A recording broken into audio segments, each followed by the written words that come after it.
Hello, this presentation covers material from Chapter 7 related to Peel's principles of policing and their significance in police history. Policing in the United States has been greatly influenced by policing traditions in England. Prior to the industrialization of the country in the 1800s, maintenance of law and order was accomplished by informal groups organized by local communities. One common policing approach was the constable watch system. Under this system, community members were assigned constable duties, and they maintained a presence in the community for the purpose of maintaining law and order.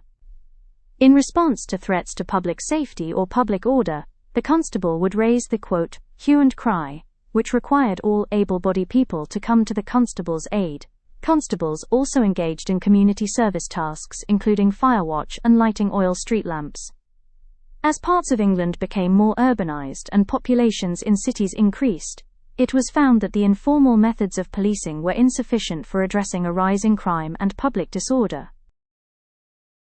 Sir Robert Peel was a politician for much of his life, and he served in several influential positions within the English government. London was a major economic and industrial hub that attracted people in search of jobs. By 1825, London had a population exceeding 1.2 million, and with this growth came a rise in crime and public disorder. Peel witnessed this trend firsthand, and he used his position within the British government to facilitate passage of the London Metropolitan Police Act of 1829. The Act led to the creation of the first modern police department. The police department was staffed by over 1,000 officers who were called Peelers or Bobbies by supporters, and Peel's Bloody Gang by critics.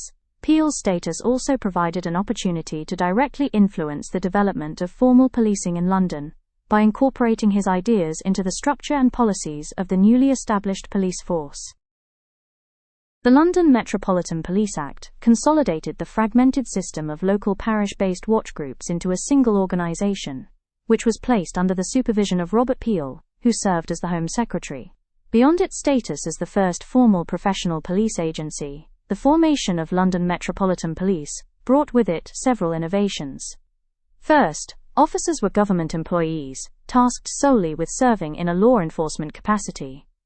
Officers wore standardized uniforms, and were issued individual badge numbers. The intent was to make London's new police officials clearly identifiable and accountable to the communities they served. The new department was also organized as a quasi-military organization.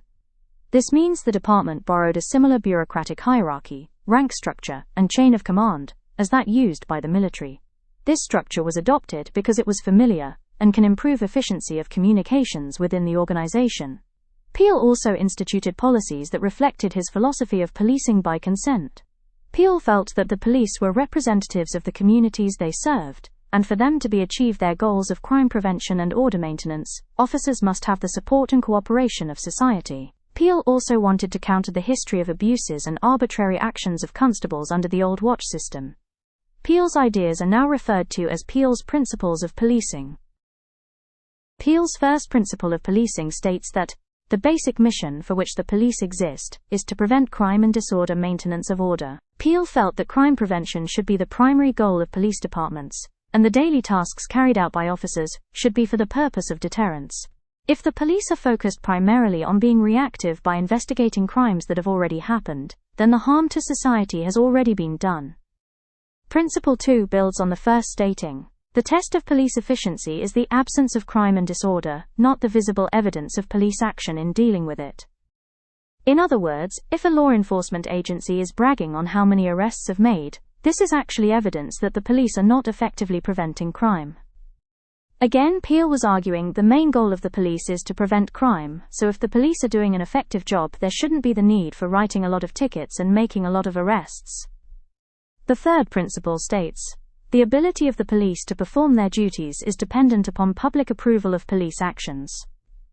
This reflects Peel's philosophy of policing by consent, where cooperation with the community is essential to carrying out their essential functions of crime prevention and order maintenance. Principle 4 says, police must secure the willing cooperation of the public in voluntary observance of the law, to be able to secure and maintain the respect of the public. Cooperation between the police and the public must be grounded in mutual trust and respect. Peel recognized that the ability of the police to prevent crime and maintain order is predicated on a high level of voluntary compliance among the public. If the police lose the respect of the community, and the majority of people begin to disregard the authority of the police and the legitimacy of the law, the police do not have sufficient numbers or resources to force compliance. Principle 5 recognizes the inverse relationship between the use of force and the level of voluntary compliance they can expect from society. This principle states, the degree of cooperation of the public that can be secured diminishes proportionately to the necessity of the use of physical force. In other words, if the police cannot encourage voluntary compliance of the public, they must resort to the use of violence to enforce the authority of the state. As the level of public support and voluntary compliance decreases, the police must resort to increased levels of force to maintain control. Potentially, a breaking point will be reached where the police are no longer able to maintain control, and society will revolt. Principle 6 continues. Police use physical force to the extent necessary to secure observance of the law, or to restore order, only when the exercise of persuasion, advice and warning is found to be insufficient.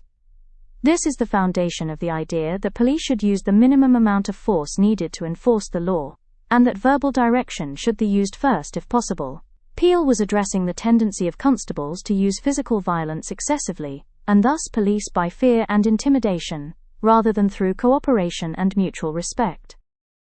The next principle states, police seek and preserve public favor not by catering to public opinion, but by constantly demonstrating absolute impartial service to the law. Peel recognized that fairness and consistency in application of the law was essential to maintaining a broad base of support for the police. If the police are viewed as acting arbitrarily, with favor towards some groups at the expense of other groups, the legitimacy of the police and the law they represent will be undermined and voluntary compliance will be lost. Principle 8 addresses the issue of legitimacy, further stating, police should always direct their action strictly towards their functions, and never appear to usurp the powers of the judiciary. Here Peel is recognizing the importance of the justice system as a social institution, as well as the importance of rule of law within a democratic society.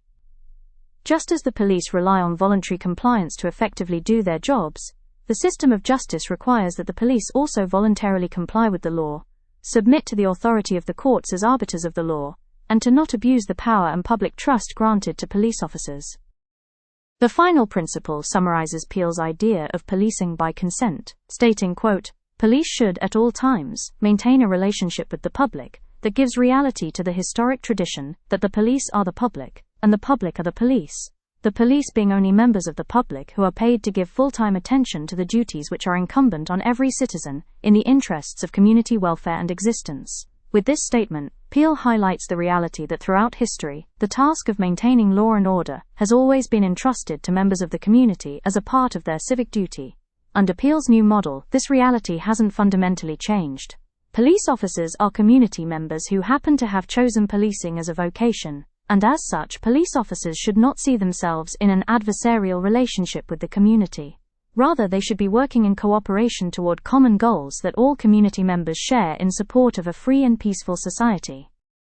As formal policing came to the United States in the mid-1800s, Peel's ideas influenced the development of agencies, especially in northern urban areas. Peel's ideas are so foundational to policing philosophy that they continue to shape both police practice and public opinion. To wrap up this discussion, consider the following questions for reflection. How have Peel's ideas shaped police policy and practice in the United States? Are there any aspects of Peel's ideas that you feel are missing in today's approach to police policy and practice? The final question I'd like you to consider may be the most important. In today's social climate marked by deep social divisions, distrust toward police officers, criticism of law enforcement practices, and a documented history of the police unjustly targeting marginalized groups, how might Peel's ideas help bridge the gap between the police and the communities they serve? To summarize, the London Metropolitan Police served as the model for modern law enforcement agencies in the United States.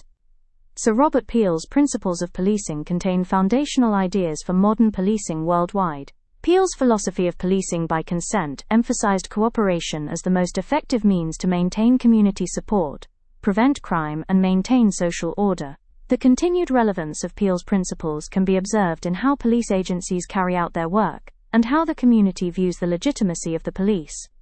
I hope this presentation has been helpful in gaining a more in-depth understanding of Peel's ideas, and why they are important.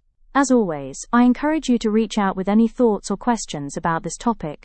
I also welcome suggestions for improving this presentation.